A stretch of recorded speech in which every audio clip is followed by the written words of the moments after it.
es justicia, rey de justicia. Es un hombre que cuando Abraham venía de derrotar a unos reyes muy poderosos, Abraham a él le da el 10%, el diezmo de su botín de guerra. Y hay figuras en todos los idiomas del mundo, por supuesto en el español también, hay lo que se llama figuras de dicción. Figuras de dicción. ¿Qué son las figuras de dicción? Son formas, son, digamos, ¿cómo podríamos decirlo?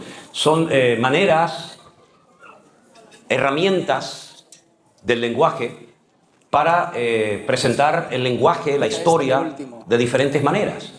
Por ejemplo, cuando hay una historia donde los animales hablan, o los árboles hablan, o las piedras hablan, es decir, cuando lo inanimado habla, como por ejemplo en las comiquitas, en los dibujos de los niños, eso se llama fábula.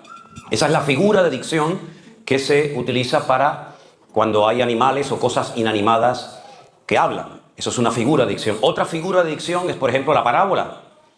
El método favorito de Jesús es utilizar un elemento conocido para hablar de algo desconocido. Él toma una oveja, una red, una semilla, etcétera, para hablar de un principio espiritual que quiere transmitir. Hay miles de figuras de dicción, miles. Una figura de dicción se llama tipo, pero no en plan despectivo, el tipo este. No, hay una figura de dicción que se llama tipo. El tipo prefigura algo o alguien. Por ejemplo, los corderos que se mataban, o los animales que se mataban en lo que llamamos Antiguo Testamento, son tipo de Cristo, el Cordero de Dios, que moriría por nosotros en la cruz. ¿Me explico? El faraón es un tipo de Satanás, que oprime al pueblo de Dios hasta que viene un libertador, que es Moisés, y lo saca de la esclavitud. Egipto es un tipo del sistema opresivo del mundo, ¿verdad? Entonces, cuando algo en el Antiguo Testamento prefigura algo del futuro, se llama tipo. Y el que cumple el propósito del tipo se llama antitipo. Esto es gramática, esto no es geometría, esto es cómo funciona un idioma, ¿verdad? Con figuras de dicción, que repito, hay miles. Melquisedec es un tipo de Cristo. ¿Por qué? Porque dice que era rey de justicia, rey de Salem, y Jesús dice en el Nuevo Testamento que él es sacerdote o sumo sacerdote según la orden de Melquisedec. Melquisedec es un personaje un tanto enigmático, no tenemos mucha información acerca de él, pero puede llegar a prefigurar a la persona de Jesús por sus atributos, por sus características, etc. Pero era un hombre de carne y hueso, era un sacerdote, era rey de Jerusalén o Salem, como se llamaba en aquel tiempo, y es una persona que se utiliza para a veces hacer referencia a ciertos aspectos de la vida de Jesús. Ya está. Podríamos hablar más, pero ¿para qué? No sé si respondí yo o no, pero ahí queda eso. Amén. ¿Qué más? Pastor, en su prédica de Natán, usted explicó de la notita que estaba en la bolsa del general. ¿En dónde se encuentra ese versículo en la Biblia que habla de esa notita de matar a Urías? No, la notita se la quedó el general que recibió la orden de parte del rey David de matar, de poner en primera línea y abandonar al soldado Urías. Yo dije en una predicación que esa notita, ese papel, esa orden por escrito que le mandó el rey al general de decirle a este me lo pones allí y me lo dejan solo para que no maten, esa notita la tenía Natán, la tenía el general que la recibió. Y yo utilicé eso para decir que, vamos a ver, no hay un versículo en la Biblia que diga que este general tenía la notita en el bolsillo derecho del pantalón. No hay eso, no hay que buscar las cuatro patas al gato, ¿no? Sino simplemente dije que ese general, esa notita la tenía. Y bueno, es como un ejemplo que puse de decir, sí, tú presumes de ser muy espiritual, pero lo que me escribiste aquí el otro día, aquí lo tengo, ¿eh? Entonces simplemente un ejemplo que puse, no es que hay un versículo que diga que la notita estaba escrita con tinta roja y eso sé, decir más allá de lo que quise decir, ¿no? Pero, como decir, le mandas un WhatsApp a una mujer que no es la tuya, ¿vale? Le mandas un WhatsApp y qué linda que eres. Yo tengo ese WhatsApp en mi teléfono. Tú subes aquí y predicas. Pero yo te digo, ¿y esto? Esto lo puedo usar en tu contra cuando me dé la gana. Algo así. ¿Dónde está? ¿En qué era? ¿Un iPhone? ¿O era un iPhone 13? ¿Un iPhone 14? ¿Qué más? Pastor, dice esta hermana o hermano que no está su nombre aquí, dice, si una persona se suicida, perteneció al cuerpo de Cristo, pero se descarrió, ¿pierde su salvación? Bueno, si se descarrió de Cristo, independientemente de que se haya suicidado, si se descarrió de Cristo, se descarrió de Cristo. Ahora, yo lamentablemente tengo que decir que he conocido a algunos hermanos que se quitaron la vida. Uno de ellos se ahorcó. Yo no soy Dios para decir si se salvó, si no se salvó, las circunstancias que rodearon aquella tragedia, porque es una tragedia. Pero lamentablemente se han dado casos de gente que... Claro, ¿quién puede decir hoy por hoy, este es cristiano o este no es cristiano? Por otra parte, yo digo, un cristiano no puede entrar en una profunda depresión. ¿No puede tener una depresión profunda un cristiano? Pues parece que no. Te puede doler la muela, puedes tener un infarto, puedes tener COVID, puedes tener todo, pero depresión no. Bueno, hermano, esto si se suicidó, pobrecito, ¿no? Que Dios tenga misericordia de él. No sé lo que habrá pasado con su alma, no lo sé. Pero lo que dijiste previamente es lo importante. Si se separó del Señor y se suicidó, bueno, aquí lo importante está en que ya se separó del Señor, ya se mató. Antes de que se ahorcara, ya estaba muerto. Amén. Dígame, hermano. Pastor, el hermano Chuy Villegas pregunta, ¿qué relación tienen los dos olivos en Zacarías 4:11 con los dos testigos de Apocalipsis 11:4? Representan los dos olivos que derraman su aceite en aquellas ánforas, representan a los dos testigos. Los dos testigos, la palabra testigos, la palabra testigo es la misma palabra, ¿saben lo que es en la mujer? El himen, ¿no? Las mujeres vírgenes tienen el himen intacto, ¿no? Esa palabra es la misma que para testigo, porque eso es lo que atestigua que usted es virgen, ¿verdad? Entonces es la misma palabra. Esos dos testigos son personas que se han mantenido puras para el Señor. Y esos dos testigos son dos hombres que en la primera parte, no en la segunda, en la primera parte de la gran tribulación vienen y predican la palabra y durante 3 años los quieren matar, pero no pueden, finalmente los matan y los dejan sin enterrar, que es lo peor que se puede hacer en esa cultura a una persona. Lo peor que se le podía hacer a una persona, tanto antes como ahora, es o no enterrarlo o prenderle fuego. Eso era algo impensable en la cultura bíblica. Eso es la mayor falta de respeto que se le podía hacer a un difunto, era o no enterrarlo, lo que se hacía a los crucificados, o prenderle fuego, quemarlos, ¿no? Entonces, esos olivos son tipo de los dos testigos que vienen en los últimos tiempos a predicar la palabra, ¿sí? Claro que guarda relación, totalmente relación, directamente relación con ellos. Claro. Amén.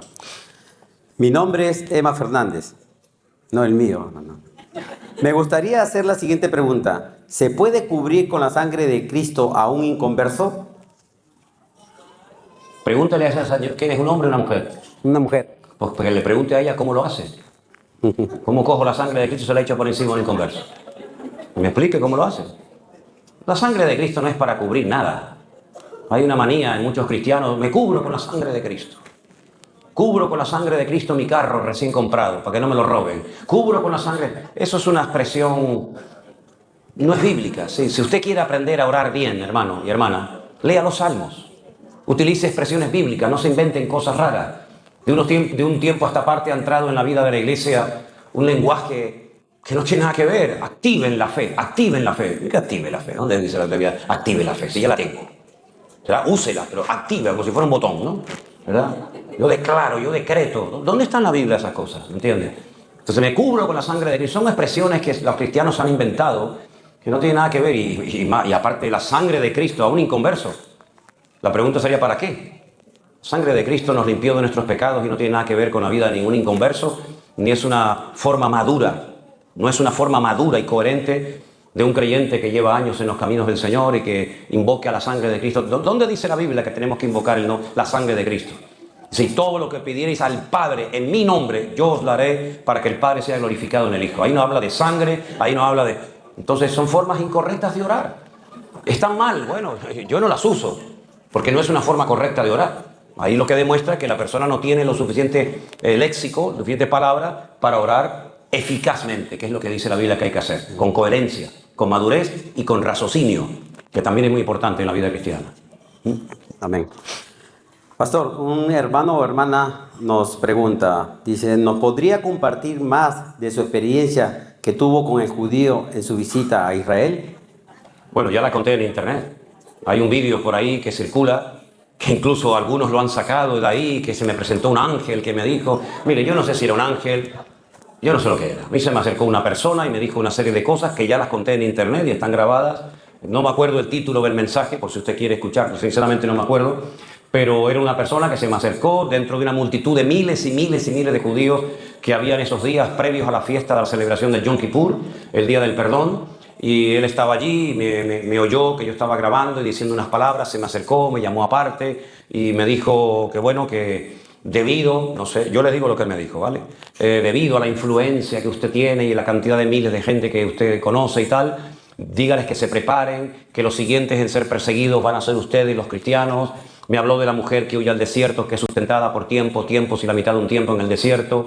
En fin, me habló de una serie de cosas y todos esos detalles están en un mensaje que yo no sé cómo se llama, no me acuerdo cómo se titula, pero conté ahí todo de una forma más clara y directa, ¿no? Después, cuando le dije, mira, voy a salir, hay un pasillo, ¿sí? El muro de los lamentos, para los que han estado allí, hay solamente una forma de entrar y de salir, no hay 5 o 6 puertas diferentes. Hay una entrada y por esa entrada entras y por esa entrada sales.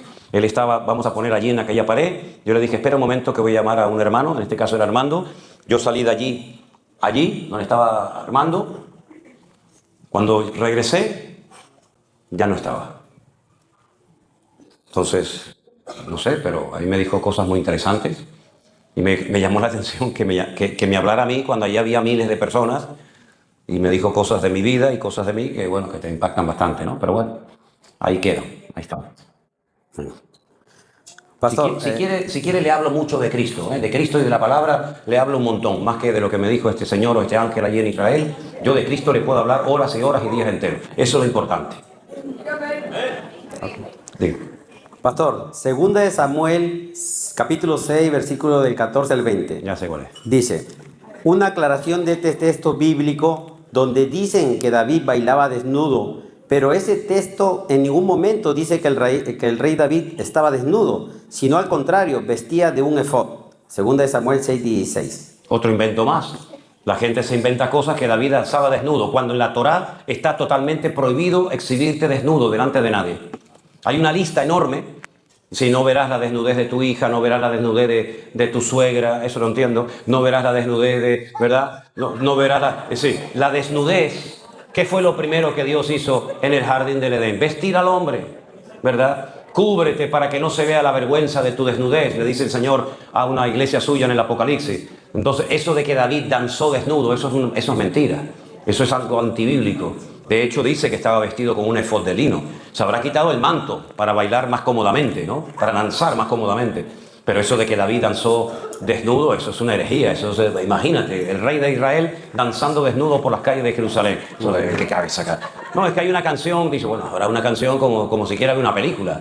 Pero lo que dice la Biblia no es que David estaba desnudo, en absoluto, para nada. Amén, pastor. La hermana Anayeli Almazán hace esta pregunta. En Job 40 y 41 habla de dos bestias, Behemoth y Leviatán. Sí. Leyendo su libro de hermenéutica, usted dice que no todo tiene que tomarse literal de cómo se escribió la Biblia. Quiero saber si estos monstruos son verdaderos o es en un sentido figurado de algo más. Bueno, vamos a ver. No tiene que interpretarse literalmente de la Biblia lo que no es literal. Pero sí tiene que interpretarse y respetar toda la literalidad del texto cuando hay que respetar la literalidad del texto. Cuando Jesús dijo, y yo estaré con vosotros todos los días hasta el fin del mundo, ¿cómo interpreto eso? Literalmente. ¿Y qué quiso decir? ¿Será que el fin? No, eso es literal. Pero como la Biblia tiene muchos, docenas y docenas de estilos literarios diferentes, no es un libro homogéneo que lo escribió una persona y tú ves que lleva digamos un orden, ¿no? Un diseño en la parte literaria, sino que te encuentras profecías, parábolas, te encuentras animales que cambian de colores, te encuentras un montón de cosas que no son literales sino simbólicas, Te encuentras un caballo que de repente lo ves blanco, después negro, después rojo, y tú dices, ¿pero esto es un caballo o un camaleón? ¿Esto qué cosa es? ¿No? Entonces te encuentras a una bestia con 7 cabezas y 10 cuernos, eso no existe. Te encuentras a un dragón es un animal mitológico que nunca existió, que lanzaba fuego por la boca. Entonces hay que interpretar respetando la literalidad del texto cuando hay que interpretarlo literalmente. Para eso se publicó en su momento un libro de hermenéutica para saber cómo interpreto este texto. Si esto es una profecía, si esto es una parábola, si esto es algo que se cumplió en el pasado y fue dicho a una sola persona, si esto es algo del futuro que es una promesa genérica para todo el mundo. Es decir, hay que respetar lo que uno tiene delante. No puede uno interpretar la Biblia a su manera y decir, bueno, yo utilizo esta forma de interpretar la Biblia para todo. No, es que la Biblia son 66 libros, escritos por 40 personas diferentes, en idiomas y en tiempos diferentes, y en un periodo de aproximadamente entre 1400 y 1600 años. Entonces, esos animales que se mencionan en el libro de Job, partimos de la base de que el libro de Job es el más antiguo de la Biblia. Job es antes de Moisés. Job es antes del patriarca Abraham. Por lo tanto, la naturaleza, los animales, las plantas, la vegetación, en los tiempos de Job era completamente diferente a nuestros tiempos actuales. Por ejemplo, el leviatán, un animal muy mencionado en la Biblia, que en algunas ocasiones tipifica a Satanás, era un cocodrilo, para que nos entendamos, gigante, ¿vale? Un cocodrilo inmenso, algo brutal, algo, vamos, que no existe hoy en día. Y el Behemoth habla acerca de dinosaurios, animales inmensos que existían en aquellos tiempos. Es decir, muchas plantas, muchos pájaros, muchos mamíferos que se mencionan en la Biblia hoy en día ya no existen. El hombre los ha eliminado. Por otra parte, hay muchas especies que se fueron destruidas en el periodo del diluvio. ¿De dónde viene el petróleo, hermanos? El petróleo viene de toda la descomposición material y vegetal de aquellos tiempos, ¿verdad? Por lo tanto, tenemos que partir de la base de que hay animales en la Biblia que se mencionan que no existen, pero sí eran animales que existieron en la época de Job, por ejemplo. Pastor, la hermana Rosa Lozano pregunta, en Romanos 9:22 dice, y que si Dios, queriendo mostrar su ira y hacer notorio su poder, soportó con mucha paciencia los vasos de ira. Según la doctrina calvinista, usa este versículo para apoyar su doctrina de que Dios seleccionó a un grupo para la destrucción. Como dice en griego esta frase, preparados para destrucción. ¿Verdaderamente dice así que Dios preparó a un grupo de personas para ir al infierno? Por favor, explique esa frase. Bueno, la doctrina calvinista es una cosa y la doctrina bíblica es otra. Doctrina calvinista, doctrina bautista, doctrina pentecostal, doctrina, etcétera, no dejan de ser doctrinas humanas. Aquí de lo que se trata no es de lo que dijo Calvino, Lutero o Erasmo de Rotterdam o cualquier otro personaje histórico. Aquí de lo que se trata es saber lo que dijo la Biblia. El calvinismo es una enseñanza muy extendida en ciertos sectores del espectro evangélico, donde van más allá de lo que realmente dice la Biblia. Ellos enfatizan lo que llaman la predestinación, el mismo prefijo ya te está diciendo. Es decir, yo le explicaba ayer a algunas personas que Dios ya ha visto la película, ¿vale? Dios ya ha visto toda la historia de la humanidad como si ya hubiera transcurrido, como si ya se hubiera cumplido todo. Nosotros estamos haciendo historia. Yo te puedo contar cómo fue mi vida atrás, pero no te puedo contar cómo será mi vida dentro de 5 o 6 años, si es que estoy aquí todavía, ¿verdad? Pero el Señor, sin embargo, te cuenta el pasado, el presente y el futuro como así, como en un mismo tiempo, ¿verdad? En una misma dimensión, porque Él está en todos los tiempos, en un momento. Es una cosa que no nos cabe en la cabeza, ¿no? Entonces, el calvinismo incluso llegó a decir que Dios ya predestinó, es decir, Dios ya seleccionó, escogió de antemano, tú y tú se van a salvar. Entren para acá. Y ustedes no se van a salvar. Eso es antibíblico. Eso no dice la Biblia. Eso es mentira. Eso es una herejía. Como todas las doctrinas humanas, algunas tienen cosas interesantes y otras tienen cosas que son auténticas barbaridades. Dios no escogió a unos para que se salven y escogió a otros para que se condenen. Si así fuera, ¿para qué predicamos el Evangelio? Ir por todo el mundo y predicar el Evangelio a toda criatura, ¿para qué? Si los que se van a salvar, ¿para qué tengo que predicarles? ¿verdad? Lo que pasa es que Dios sabe quién se va a salvar y quién se va a perder. Claro, ¿cómo no lo va a saber el Señor? Cuando Él le dice a Juan, lo decía esta mañana en el mensaje, estos con vestiduras blancas de todas las naciones, pueblos, tribus y lenguas, la cual nadie puede contar, ¿quiénes son esta gente? ¿De dónde salen esta gente? Dice, estos son los que han salido de la gran tribulación, pero si la gran tribulación aún no ha empezado. ¿Cómo el Señor sabe que estos son los que se salvan? Bueno, porque el Señor ya te está contando la película de antemano. Hay una cosa que le molesta mucho a mi hija Miriam, y es cuando yo a lo mejor entro en la sala, en mi casa, y ella está viendo una película, ¿no? Y yo digo, ¿qué estás viendo? No, una película. Digo, este es malísimo, ¿eh? Este va a matar a la chica, ¿eh? Pero papá. Ah, no, pero no lo sabía. No, yo no sabía. Bueno, pues ya verás, no, pero después resulta que el vecino de arriba también se mata a la chica. Pero por favor, ¿por qué se lo cuento? Porque yo ya he visto la película. Y no puedo morderme la lengua y decir, pero si lo va a matar, que lo va a matar. No lo puedo evitar, ¿no? Entonces, pues soy muy chismoso, yo soy muy chismoso, ¿no? Entonces, Dios nos contó la película, un poquito de la película nos la contó en la Biblia. Pero la película tiene muchas escenas y muchas cosas, ¿verdad? Entonces, los calvinistas hablan acerca de que Dios ya destinó a unos para la condenación eterna. No, no es verdad. Lo que pasa es que Dios sabe quiénes son las personas a lo largo de la historia que iban a ser instrumentos en manos del diablo. Y entonces, como Dios sabía que yo no, pero Él sí lo sabe, porque Él es omnisciente, que estos se iban a condenar, yo ya he preparado el infierno para este, pero no porque yo haya dicho y los robotizo y los anulo, sino porque como yo sé, porque he visto el final de la película, que ustedes se van a condenar porque no quieren salvarse, y como yo lo sé, el infierno ya está preparado para ustedes. Pero nos dice a nosotros ir por todo el mundo y predicar el Evangelio, para que no tengan excusa de que no oyeran el Evangelio. Todo ser humano, aún los inconversos, tienen libre albedrío. Dios no anuló a nadie, ni después de convertidos nos anula la voluntad. Usted sabe eso, ¿no? Usted después de convertido no perdió su libre albedrío, al contrario, se amplifica más todavía. Por lo tanto, la doctrina calvinista en muchos aspectos no coincide en absoluto, por ejemplo, con Juan 3:16. ¿Quién no se sabe Juan 3:16? ¿Lo decimos? Porque de tal manera amó Dios al mundo, que ha dado a su Hijo unigénito, para que todo aquel que crea en Él no se pierda, mas tenga vida eterna. Todo aquel, toda criatura. Eso es lo que dice la palabra.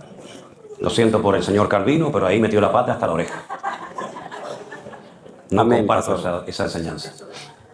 Amén. La hermana Rafaelita hace esta pregunta.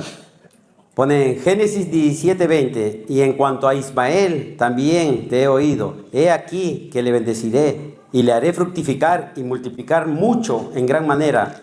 12 príncipes engendrarás y haré de él una gran nación. Pregunta, ¿cuáles son los 12 príncipes que habló Dios a Abraham que saldrán de Ismael? Las naciones árabes. Los ismaelitas Ismael era el padre de las naciones árabes. Así como Isaac es el padre del pueblo de Israel, Abraham, Isaac, Jacob, ¿verdad? Y por ahí viene la línea descendente de Cristo. Los ismaelitas son descendientes de Ismael y son las naciones árabes. Ahora, mucha gente confunde, ¿no? Dice, bueno, ¿y los árabes quiénes son? ¿Los que hablan árabe, idioma árabe? No necesariamente. Hay mucha gente que habla árabe, pero no son árabes. Entonces, los árabes son los que practican el Islam y leen el Corán. No, no necesariamente. Por ejemplo, los iraníes leen el Corán en árabe, son musulmanes, pero no son árabes, son persas. Entonces, las naciones árabes, los verdaderos y auténticos árabes, que son los que tienen los dolaritis, los que tienen el petrolitis, los que mandan, esos son los descendientes de Abraham, de Ismael, hijo de Abraham, porque al ser hijo de Abraham, Dios le prometió que los bendeciría. Y ustedes ven que las naciones casi más ricas del mundo son ellos, son los árabes.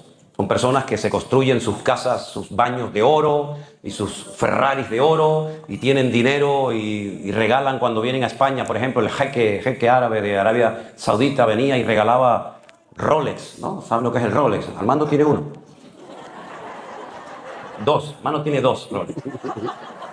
Y regalan así Rolex y los tiraban así, se ponían y hacen, toma, otro. ¿Saben? Fuimos a, ¿dónde fue? En Las Vegas. Le digo, Armando, vamos a entrar en esta tienda de roles. ¿Sabes cuánto vale un rol? Yo decía, o sea, como $1000, ¿verdad? Y me dijo, bueno, sí, tenemos aquí. Me sacó el mostrario. Nosotros con cara así de inteligente, de sabio, ¿no? Y le digo, ¿y cuánto vale este? Sí, este me gusta mucho. Bueno, no lo tenemos aquí, caballero, señor, pero se lo podemos pedir. Digo, no, espera, antes de pedirme cuánto vale. Dice, este concretamente está muy bien de precio. Vale $43,000.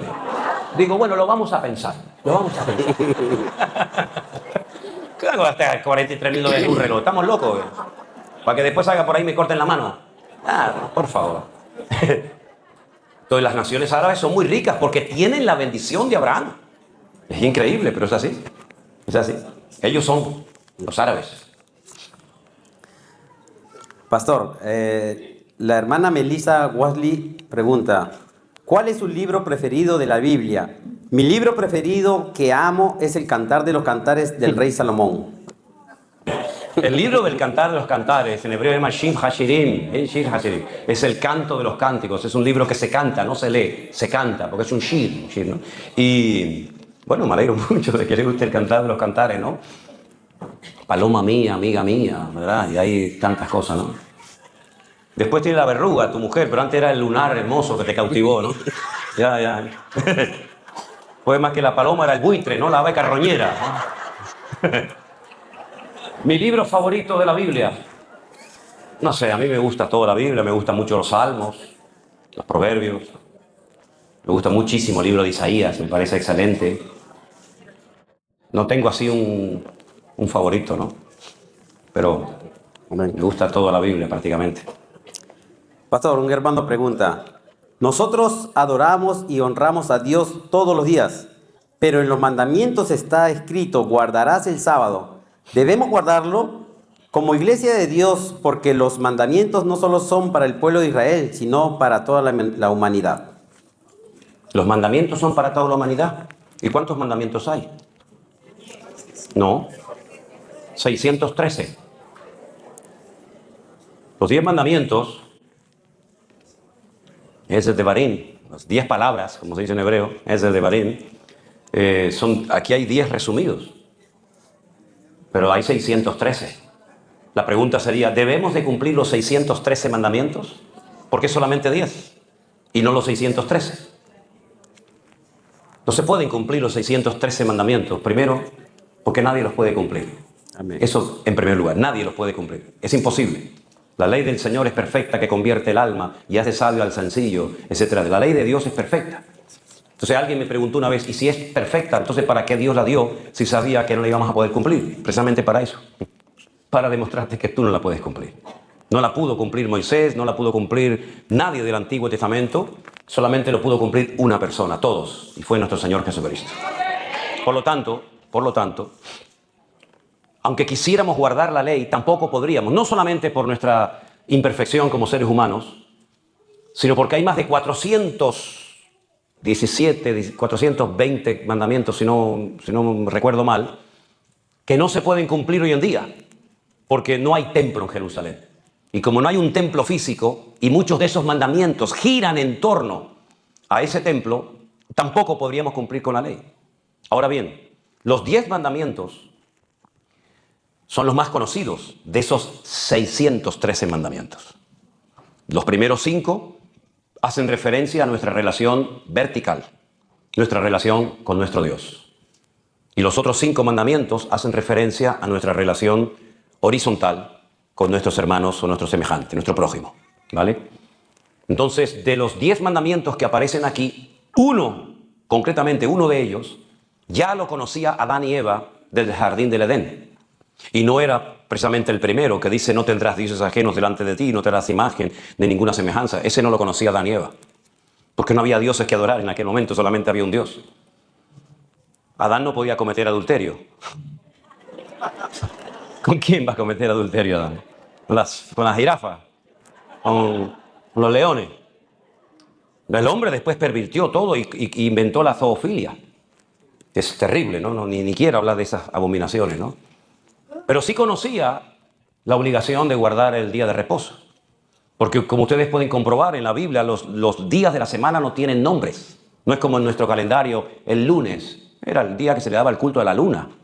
Y el martes al planeta martes y el miércoles a Mercurio, y el jueves a Júpiter, y el viernes a Venus, ¿verdad? El sábado a Saturno, y el domingo, el Sunday, al Sol.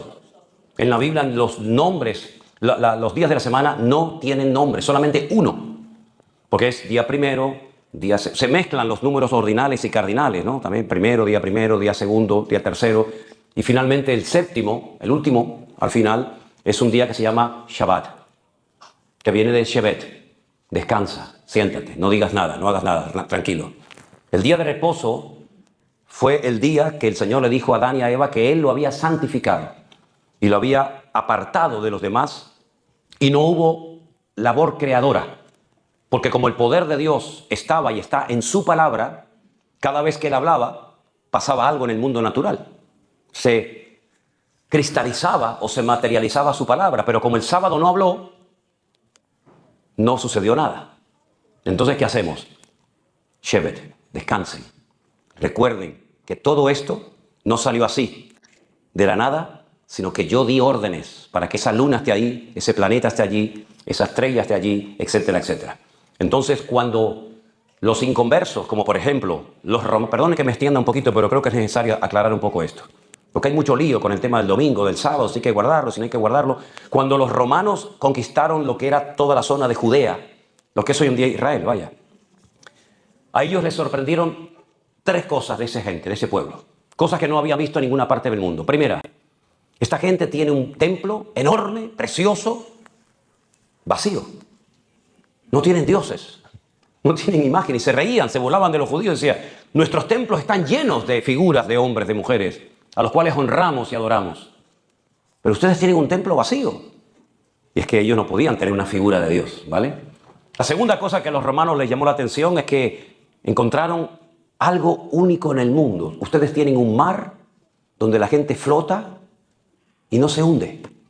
El Yam HaMelach, el mar salado, como lo llama la Biblia, el mar muerto. Y la tercera cosa que le llamó muchísimo la atención a los romanos es que era el único pueblo de la tierra. Nunca, jamás habían visto eso, porque no lo practicaba nadie, que un día a la semana no trabajaban.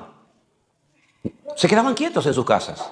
Incluso hasta los animalitos, pobrecitos, los mulos, los bueyes, los burritos, les daban descanso un día para que descansar. Entonces les preguntaban, ¿por qué se paran? ¿Por qué no hacen nada? ¿Por qué no compran? ¿Por qué no venden? ¿Por qué no hacen ningún trabajo en el campo, en la agricultura, en la ganadería? Dice, porque en 6 días Dios creó el universo y el 7º día descansó. Y ellos daban testimonio de que creían en ese Dios con sus vidas, con sus familias, no trabajando ni haciendo ningún tipo de actividad laboral en el día del reposo. Así que eso ya lo sabía Adán y Eva. No es algo, no, es que eso fue para los judíos. No, eso fue para todos. Porque curiosamente cuando hablamos en los 10 mandamientos del día de reposo, dice, fíjate, 6 días trabajarás, acuérdate, Sajor, acuérdate del día de reposo para santificarlo, para apartarlo. Es diferente, ese día es diferente a todos. 6 días vas a trabajar, harás tu obra, más el 7º día es reposo. Es reposo para el Señor tu Dios. No hagas ninguna obra. Escucha, no hagas tú ninguna obra, ni tu hijo, ni tu hija. Bueno, esa es la familia, ¿no? No, pero espérate. Ni tu siervo, ni tu criada, es decir, tus empleados. Ni tu bestia, el coche, la moto, el tractor, la bicicleta, ni tu extranjero que está dentro de tus puertas. Dentro de tus puertas.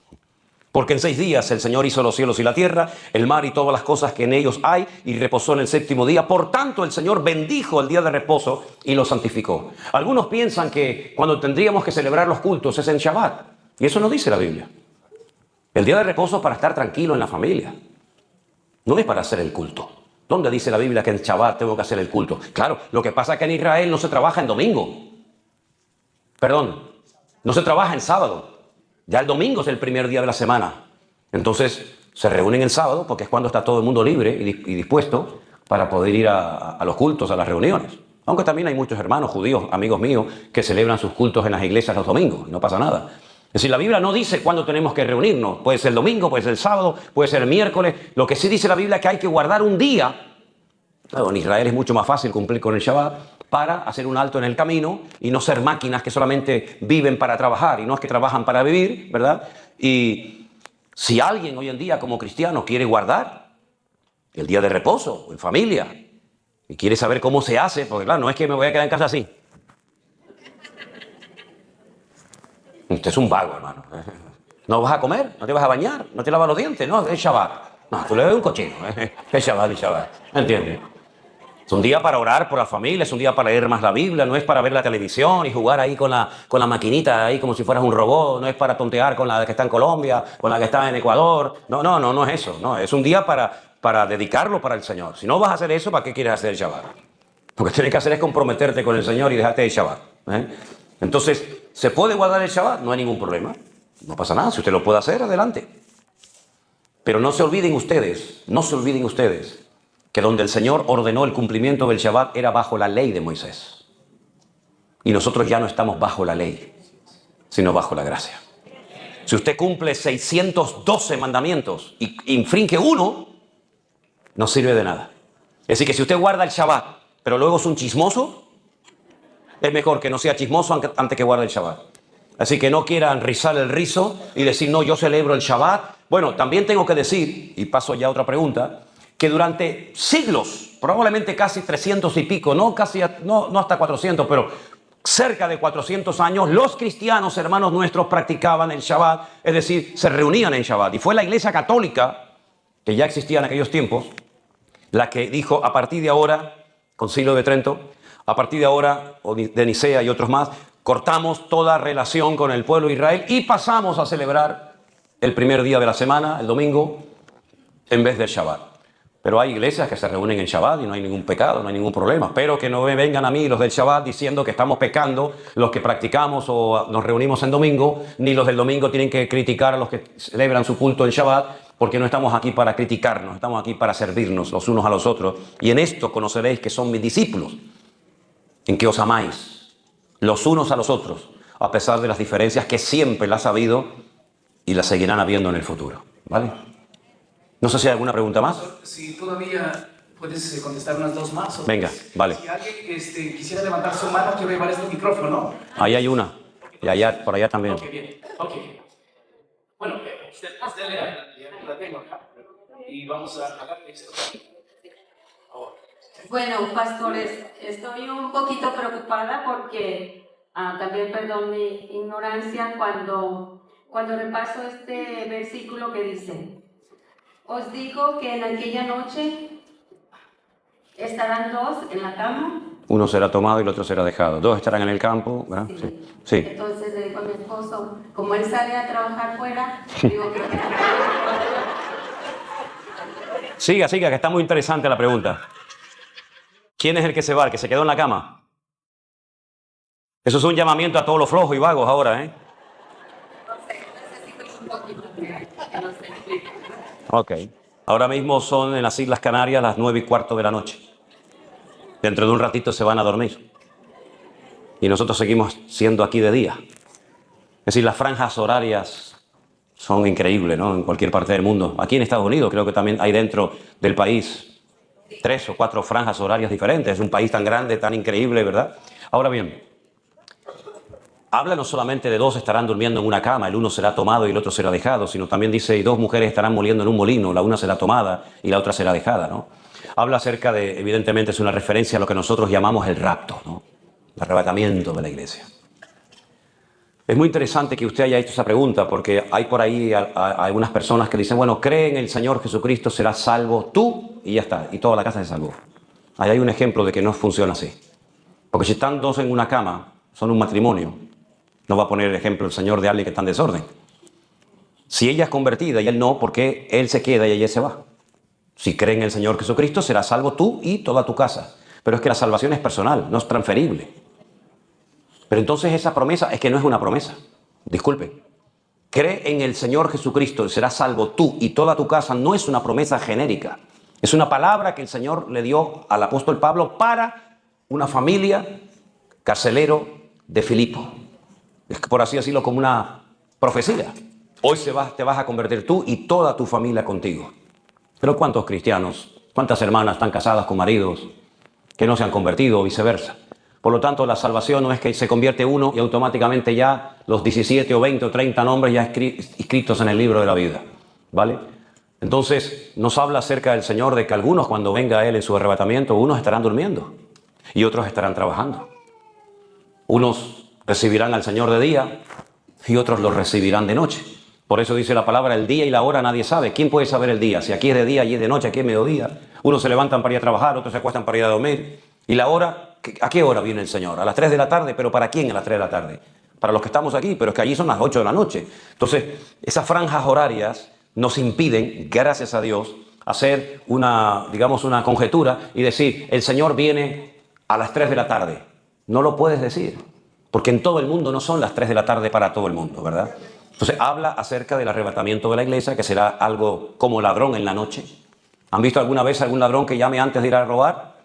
Hola, buenas noches, ¿qué tal? Me llamo Juan García, mucho gusto. Quiero decirle que prepárese, que esta noche voy a asaltarla. Voy a robarle el coche, la televisión, la computadora y ya de paso me llevo a los niños también. Más o menos, como calculo yo, entre 15 y 20 minutos estaré por allá. Ah, muchas gracias por avisarme, se lo agradezco. No, eso suena totalmente ilógico, ¿no? Surrealista. Entonces, habla acerca de lo inesperado, en un momento y en un abrir y cerrar de ojos. Leímos esta mañana, ¿se acuerdan? 1 Corintios 15, en un momento, en una millonésima de segundo, en lo que tardamos en abrir y cerrar un ojo. ¿Cuántos millones de veces abrimos y cerramos los ojos cada día? Incontable, ¿verdad? Pues habla acerca de eso, de la prontitud, de la aceleración, de lo rápido que será el arrebatamiento, la traslación de la iglesia a su presencia. Y unos se salvan y otros se condenan. Así es. Muy bien, gracias, pastor. Otra pregunta acá. Sí, muy buenas tardes, hermano. El Señor le bendiga. Oh, sí, perdón. Es un placer, es un privilegio estar aquí compartiendo, ¿verdad? Amén. Ha sido de mucha bendición. Mi pregunta es, hermano, en el libro de Esther, en el capítulo 9, versículo 12, ahí se menciona que han matado a 500 hombres y a 10 hijos de Amán, ¿verdad? De Amán. Entonces, y en el 13 voy a decir, la reina dice, si le place al rey, dice, quiero que mañana cuelguen a los 10 hijos de Amán. De los cuales estaban, si ya estaban. Sí, muertos. Así es, así es. Muchas gracias, pastor.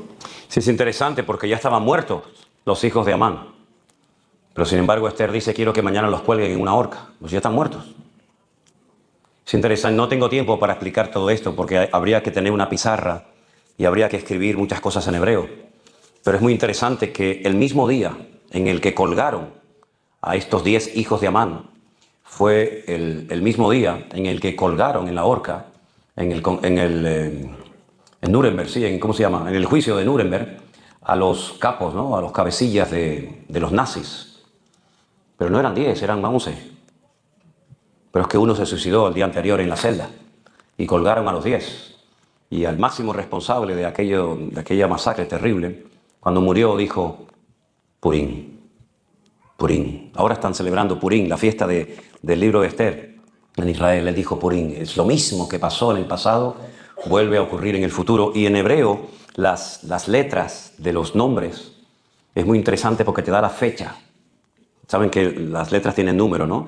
Las letras de los hijos, las sumas y te da exactamente el año en el que iban a colgar a los nazis en la horca y en Nuremberg, ¿no? Es tremendamente interesante, ¿no? Entonces, sí, fue algo curioso que Esther dijera, ahórquenlos, ya están muertos, pero quiero que los ahorquen. Son esas cosas raras que aparecen en la Biblia, ¿no? Y hay muchas cosas raras en la Biblia, ¿sí o no? Hay muchas cosas que uno dice, ¿y para qué hicieron esto, no? Pero eso fue lo que pidió Esther. Cuélguenlos, está muerto, pero cuélguenlos, para que todo el mundo los vea y sepan lo que les pasa al que se mete contra el pueblo de Dios. Amén. El libro de Esther es un libro muy interesante, muy bonito. Se lee ahora, pero se lee en piel, no se lee en papel, en pergamino, se lee el Megilá. El Megilá es una piel, ¿no? Se lee en piel el libro de Esther y en estos días, lamentablemente, el pueblo de Israel ha convertido esta fiesta en un carnaval. Es un carnaval. Es el único día que se pueden emborrachar. Siempre y cuando disiernas, dicen ellos, entre el bien y el mal. Esto es tan elástico, ¿no? Esto es como el chicle, ¿no? Dicen, no, yo discierno. ¿Qué vas a discernir, hermano? Entonces te encuentras estos rabinos súper serios, con esas ropas. Te lo encuentras vestido de Spiderman, ¿no? Spiderman, de Superman.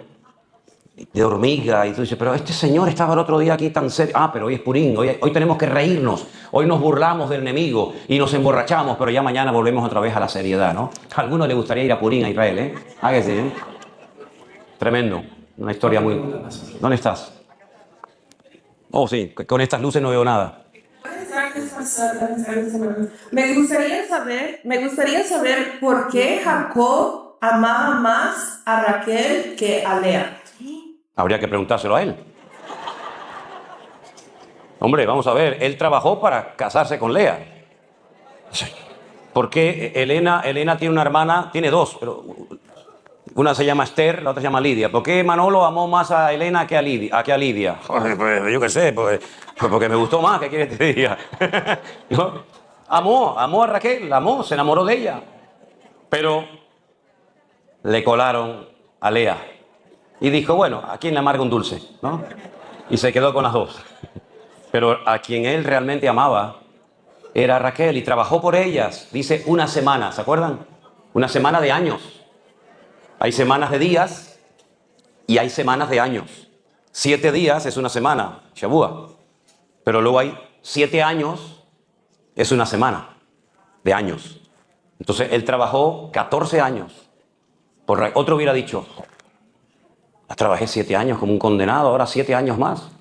Bueno, la quería, la amaba mucho, ¿verdad? El esfuerzo era poco. Cuando alguien ama a alguien, cualquier esfuerzo no es nada. Pero cuando no se ama, hasta el más mínimo detalle es una tortura, ¿verdad? Así es que él amaba a Raquel y bueno, cuando llegues allí a la gloria, si llegas, que espero que sí, le pregunta, oye Jacob, ¿te puedo hacer una pregunta? A lo mejor cuando veas a Raquel y veas a Lea, tú dices, hombre, claro, ¿cómo no va a querer a Raquel? La pobrecita, ¿eh? Ahora lo entiendo. ¿No? Entonces, ¿hay alguien por ahí atrás? Sí, hay una más. Sí, ok. Muchas gracias. Hola, hermano. ¿Me puedes clarificar un poquito más Efesios 4, 8 y 9? Efesios 4, 8 y 9. Los ministerios. De que subiendo a lo alto... Se llevó cautivo a la cautividad. Y eso de que subió, ¿qué fue? Sino que primeramente descendió a las partes más profundas de la tierra, ¿no? Ok. Este es un texto, ese que usted acaba de mencionar, es un texto del Salmo 68. Ya en el Salmo 68 aparece esa expresión que Pablo la utiliza para hacer referencia a algo que Jesús hizo durante sus 3 días de sepultura. La Biblia dice que somos espíritu, alma y cuerpo. Eso se llama un ser tricónomo, un ser que es tripartito, tiene 3 partes, ¿no? Entonces, es como Dios. Dios es Padre, Hijo y Espíritu Santo al mismo tiempo, ¿sí o no? Nadie dice amén. Yo soy padre, ¿saben? Yo soy padre, pero también soy hijo al mismo tiempo. Y usted también es padre y es hijo. Entonces, el Señor Jesucristo, su cuerpo estaba allí en la tumba, pero Él descendió a las partes más profundas de la tierra. Por eso después cuando se presenta a Juan en la isla de Patmos, le dice, yo estuve muerto, mas he aquí que vivo por los siglos de los siglos. Amén. Aleluya. Y para demostrarte que estuve muerto y para demostrarte lo que hice cuando estuve muerto, aquí tengo las llaves de la muerte y del Hades. En otras palabras, el Señor Jesucristo no estuvo sin hacer nada durante sus 3 días de sepultura, sino que también Pedro aún va más allá y dice, y le predicó a aquellos espíritus encarcelados, aquellos que en otro tiempo esperaban, ¿verdad? Cuando la gente moría, en lo que llamamos Antiguo Testamento, los creyentes me refiero, los creyentes esperaban la redención, esperaban mirando hacia adelante. Nosotros miramos hacia atrás, hacia algo que ya ha ocurrido, pero ellos esperaban que algún día viniera el Mesías y los redimiera, ¿verdad? Entonces el Señor Jesucristo desciende a las partes más profundas de la tierra y hace como un traslado, ¿verdad? Separa a aquellos que esperaban, ¿verdad? Se los lleva al seno de Abraham o al paraíso. Hay diferentes nombres para definir el mismo lugar. Y entonces cuando Él desciende, dice la Biblia, el mismo que descendió es exactamente el mismo que subió. No son dos, uno que baja y uno que sube. No, es el mismo que bajó, el mismo que descendió. Prueba de ello que cuando María Magdalena se lo encuentra en el sepulcro recién resucitado y lo va a tocar, el Señor le dice, no me toques, aún no he subido. Ya había descendido, dice, pero aún no he subido, para rendirle cuentas al Padre, para que fuera aceptado su sacrificio. Entonces es algo misterioso, ¿no? Es algo muy curioso decir, el Señor descendió a las partes más profundas de la tierra. Imagínense cuando el Señor entró allí y el diablo le vio vivo. La sorpresa fue terrorífica, ¿no? Así que todo eso ocurrió durante los 3 días de sepultado el Señor. Porque no hay otro pasaje en la Biblia donde diga que Él en vida, durante su ministerio, descendió a las partes más profundas de la tierra. Pero fue durante su sepultura que eso ocurrió. Y dice que le predicó a los que estaban allí encarcelados, ¿verdad? Esperando. Y también les dijo, miren lo que se han perdido por vuestra rebeldía y por vuestra desobediencia. Es algo, no nos da mucha información la Biblia sobre todo esto, pero es lo que le puedo decir, hermano, en estos momentos. Perfecto, pastor, tenemos las últimas 2. Venga. Buenas tardes, pastor. Buenas tardes. Yo le estoy preguntando por mi amiga que le da pena preguntar. Soy cabeza de Aarón. ¿Cómo Aarón? Se hablaba el nombre de José. Ella quiere que usted nos enseñe o nos comparta qué nos puede enseñar o si el Señor le ha hablado por medio de esta palabra en Efesios 6:12. Porque no tenemos lucha contra sangre y carne, contra sino contra principados y principados, contra potestades, contra los gobernadores de las tinieblas de este siglo, contra huestes espirituales de maldad en las regiones celestiales. ¿Que le explique? Bueno, Pablo está describiendo en Efesios capítulo 6 la realidad del mundo espiritual. El mundo espiritual es tan real como el mundo material o físico en el cual nos movemos, ¿no? La Biblia nos habla de distintas, por así decirlo, dimensiones, ¿verdad? Vivimos ahora en una dimensión finita y temporal, limitados por espacio y por tiempo. Este es un tema que a mí me apasiona. Yo he leído mucho de Moshe Maimónides y de Aristóteles y todo eso, porque lo que es todo, y Albert Einstein y todo esto, todo lo que es espacio, tiempo y movimiento, a mí es algo que siempre me ha llamado muchísimo la atención. Pero este mundo que Dios creó, donde nos colocó a nosotros, de momento, está limitado.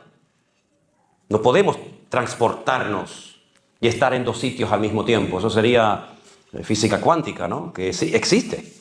El Señor se mueve en la física cuántica. Él está aquí, allá, están todos sitios al mismo tiempo. Es omnipresente, ¿verdad? Pero yo vivo en una dimensión limitada.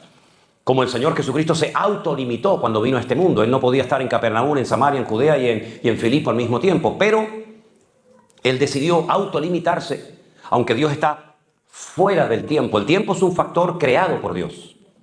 Nosotros a ese tiempo lo llamamos Cronos. Los griegos lo llamaban Cronos. De hecho, había un dios, el dios del tiempo, Cronos. Y medimos el tiempo, tenemos relojes, y medimos el tiempo en minutos, en segundos, en horas, en milenios, en siglos, etcétera, ¿no? Pero Dios se mueve en una dimensión diferente. ¿Cómo podemos nosotros vivir en la eternidad con estos cuerpos? Es imposible, no podemos. Es imposible. Estamos limitados por tiempo y estamos limitados en espacio. Ahora vemos por espejo oscuramente. Por lo tanto, cuando recibamos nuestros nuevos cuerpos transformados y glorificados, según dice la Biblia, ya no tendremos limitaciones ni de espacio ni de tiempo. Podremos vivir una eternidad. ¿Y qué es la eternidad?, preguntó alguien. ¿Qué es la eternidad? Porque sé lo que es un siglo, un milenio, un lustro, un mes, un año, una semana. Pero una eternidad, ¿qué es una eternidad? Alguien dijo, una eternidad es un bloque de granito de 1 kilómetro de largo, por 1 kilómetro de ancho y por 1 kilómetro de alto, un cubo de granito. Cada 1000 años viene un pajarito pequeño a afilarse el pico. Cuando haya gastado la piedra, ha pasado un día de la eternidad. Aleluya. Es imposible entender lo que es la eternidad, ¿verdad? Entonces, el mundo espiritual fue antes del mundo natural creado por Dios, mucho antes. ¿Saben lo que más me sorprendió a mí de la Biblia y me chocó tremendamente cuando yo comencé a leer la Biblia al principio, hace muchos años? Que yo leía, por ejemplo, la Biblia desde el principio, por el Génesis, y encontraba a Dios hablando, ¿no? A Dios creando, a Dios poniendo orden en un mundo caótico. A continuación veo a un hombre llamado Adán. A continuación veo a una mujer llamada Eva. Pero del capítulo 1 al capítulo 3 me entra otro que digo, ¿y este de dónde salió? Satanás, la serpiente, ¿no? La Satanás utilizando la serpiente, ¿no? Y yo volvía otra vez y decía, se me habrá escapado algún capítulo, se me habrá pasado por alto algún texto. Está Adán, Eva, Dios, ¿y de dónde salió este? Ya existía. Pero ahí no dice que Dios ya lo había creado, pero existía antes de Génesis 1:1. Porque en nuestra Biblia dice, en el principio, ya ese texto ya está un poquito raro, porque en el hebreo no existe ese artículo, en él, no existe, es una palabra entera, Bereshit, de 7 letras, que se estudia letra a letra, y bueno.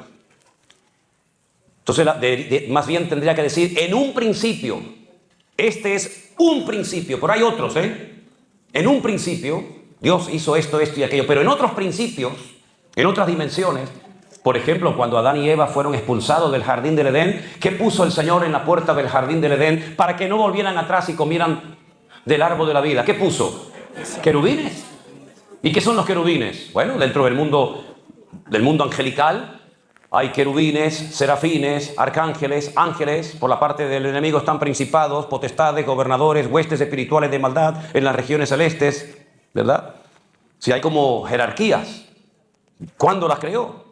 Bueno, hay mucho misterio y mucha especulación referente a esto, ¿no? Entonces nosotros estamos en una guerra que ya está ganada, dicho sea de paso, gloria a Dios, con ese mundo espiritual que juega, entre comillas, con la ventaja de que ellos nos ven a nosotros. Nosotros no los vemos a ellos, salvo alguna excepción, que también las hay. Por consiguiente, nosotros tenemos que partir de la base de que no solamente existe esta dimensión material en la que nos encontramos ahora, sino que hay un mundo espiritual. De hecho, Cristo no lo vemos, pero existe. Pero no está limitado por estas sillas, por este receptáculo aquí, ¿no? Entonces el mundo espiritual es real. Está dividido en 2 partes, luz y tinieblas, Cristo y Satanás. Son ejércitos que pelean constantemente el uno al otro. Daniel, cuando oraba en Babilonia, dice que oraba y ayunaba por 3 semanas enteras y no había respuesta, hasta que al final viene el arcángel Gabriel y le dice, Daniel, muy amado, desde el primer día que dispusiste tu corazón, tu oración llegó a la presencia de Dios, pero no pude venir a ti porque el príncipe de Persia se opuso. Es decir, hay una guerra, hay una batalla, hay demonios, pero también dice el Apocalipsis que cuando los santos oraban, los ángeles prevalecían. No oramos a ángeles, yo oro a Dios, pero hay algo en el mundo espiritual, y cuando va a pasar algo importante en el mundo, hay como una revolución en el mundo espiritual. Fíjense, por ejemplo, las veces que se aparecían los ángeles en la Biblia. ¿Para qué se aparecían? Cuando iban a anunciar cosas importantes, inminentes que iban a suceder, como por ejemplo la destrucción de Sodoma y Gomorra, el nacimiento del Señor Jesucristo, la liberación del cautiverio en Babilonia, etcétera, etcétera. Por lo tanto, tenemos que estar preparados. ¿Cómo se prepara uno para esa guerra? Bueno, hay que leer los versículos anteriores. Tomad toda la armadura de Dios para que podáis resistir en el día malo y, habiendo acabado todo, estar firme. Tomar el escudo de la fe, la espada del Espíritu, el yelmo de salvación, etcétera, etcétera. Es como la armadura, la vestidura que se tiene que poner el soldado cuando va a la guerra.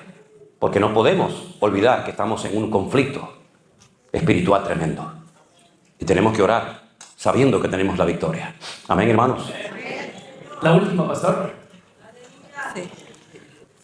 Buenas tardes, pastor, que Dios le bendiga. Gracias, igualmente. Yo le doy gracias a Dios por estar aquí, digo yo que es un privilegio, y solo me recuerda cuando la pandemia a principios que cerraron las iglesias, lo busqué en YouTube y me costó encontrar un pastor, digo yo, que hable de la sana doctrina, y le doy gracias a Dios porque lo encontré a usted, y desde entonces yo lo sigo, y mi pregunta es en Apocalipsis 7, donde dice el versículo 4, y oí el número de los sellados, 144,000 sellados.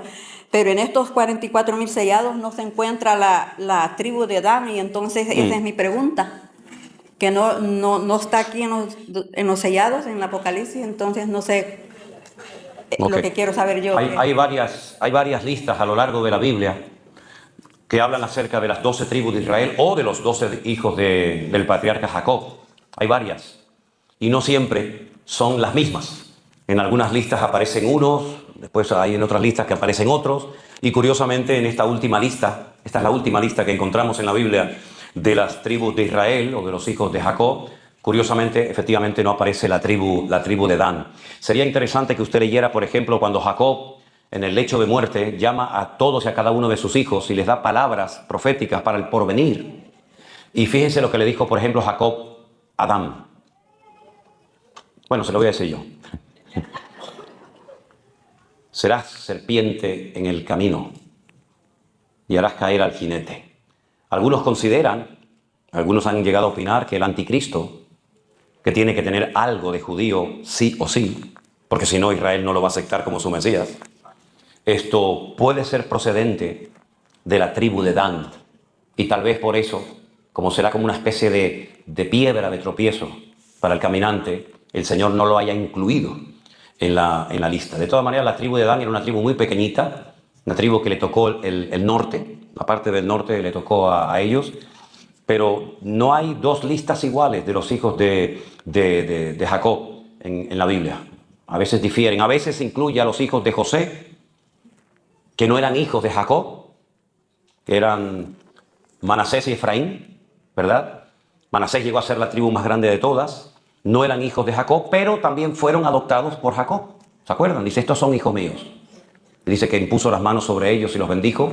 Entonces puede ser que la tribu de Dan no esté ahí porque sea una tribu que en el futuro va a jugar un papel no muy agradable, que digamos, ¿no? Ahora, el resto son 12.000 de cada una de estas tribus, que serán los guardaespaldas, por decirlo de alguna manera, y los predicadores que predicarán de Cristo durante la primera, repito, la primera parte de la gran tribulación, durante la época de los sellos y de las trompetas, y van a ir con Cristo al monte de Sión, donde hemos estado, y allí dice que cantarán un cántico nuevo que la letra solamente la conocen ellos.